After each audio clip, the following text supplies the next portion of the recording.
Oh, hello there. Yes, well, good grief. Another weekend in British politics. Gosh, isn't it? Well, slightly soporific, really. Yes. Anyway, we can look forward to our Sunday shows today, can't we? Yeah, it'll be full of important people interviewing important people about important things, and we shall learn nothing, of course, because that's the nature of the game, isn't it? Yes. Anyway, the fallout from Palestine Action law has definitely started falling out, with various people being arrested for holding up signs saying they do support Palestine Action, which of course they should be because it's a terrorist organisation now, we think, not really quite sure. But me saying these kind of things about Palestine Action, or perhaps expressing, as I may or may not do, some sort of sympathy towards them, I don't know if that means that I should be arrested. Hard to say. I mean, if I was to post up something from a week ago, or indeed if you were to look at something from a week ago, vis-a-vis, in some way suggesting that Palestine Action aren't evil terrorists, then where does that leave you? Perhaps you just need to hand yourself in. I don't know with these things. Perhaps it's just, we should just have a generic law that states that if you're left-wing, you should be arrested, because after all, the vast majority of Labour MPs would be safe there, wouldn't they? Anyway, it brings us neatly on to Jezza Corbyn and his new party, which of course will become the latest bogey person. It'll be IRA Hamas crossover hell, won't it? Yeah. Camilla Toomey, who no doubt will be interviewing Richard Tice today, we'll come back to that.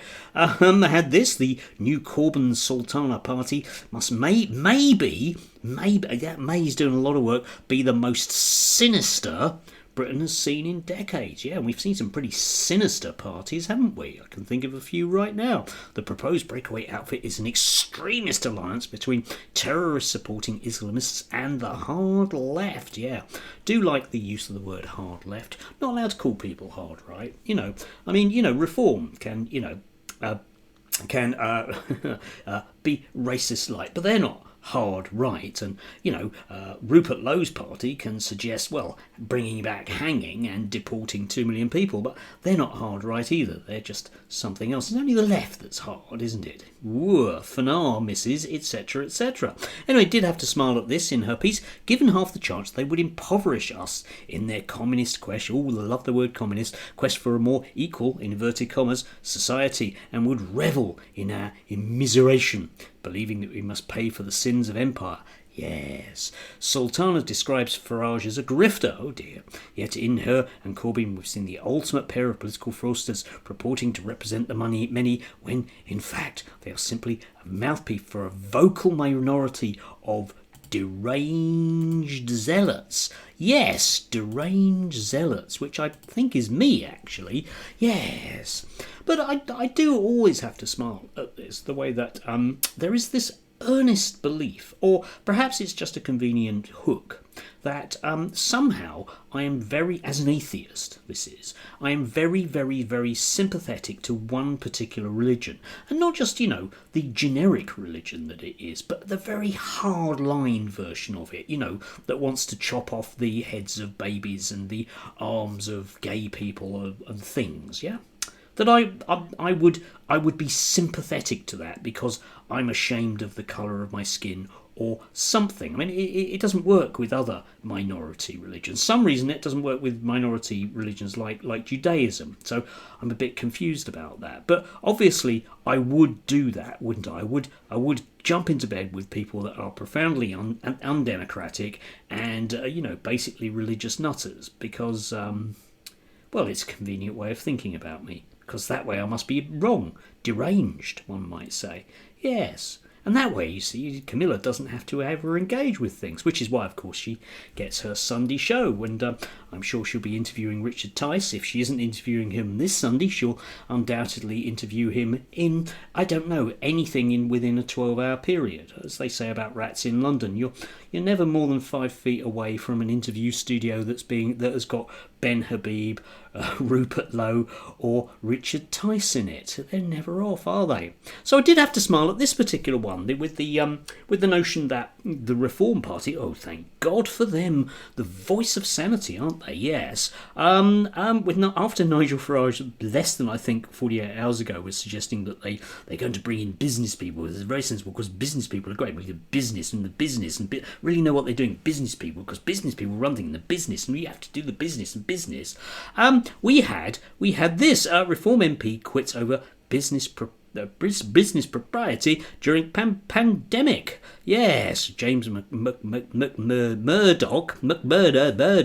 will now sit in an independent pending result of investigation. Yes, it's him, the other one you don't know, who isn't the woman. Yes. Now, whilst I'm saying this, you see, I record these roughly 12 hours before they go up. So by now he may or may not be in prison, or may not be back in the Reform Party, or indeed they may or may not have received another 3 MPs or lost another 2. It's very hard to say, because they're all business people, which means they definitely do very, very sensible business things, don't they? Business. It's the only thing that works. But it does seem to be getting rather sticky for the reformists, being the very sensible, all common sense, sitting in Wetherspoon's common sense party.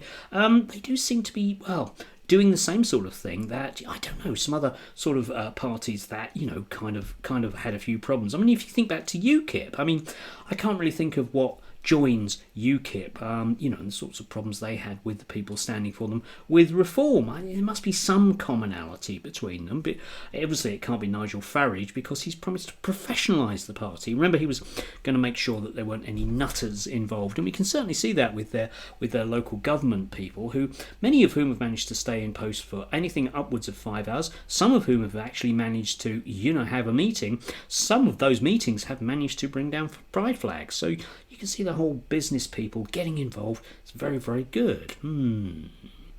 But they're not hard right, and they're certainly not incompetent. They do bring the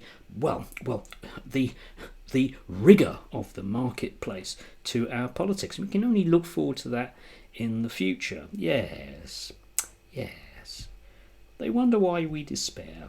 They wonder. They have no idea, do they? No. Still, never mind. I do like having all of these desperately incompetent people in charge of us. You might say, well, why don't you put yourself up? Well, because I'm desperately incompetent as well. But I know it, you see. That's the thing. These people really don't. The mentality is that because people like me, for example, operate in local government, that they can just instantaneously do a better job than me. After all, I'm a teacher. Whereas they just engage in dodgy deals during pandemics. So obviously they're better than me. Well, probably anyway. Anyway, do enjoy the round of Sunday interviews. Do check in on Camilla Toomey. After all, when she writes things about how dangerous communist lefties are, I'm sure she's going to be very, very fair in an interview studio when she's interviewing Richard Tice. I wonder what he'll have to say. It'll just be one of those things. Still, no pattern there with Reform MPs. No pattern at all. These are not the interviews you want. Do enjoy.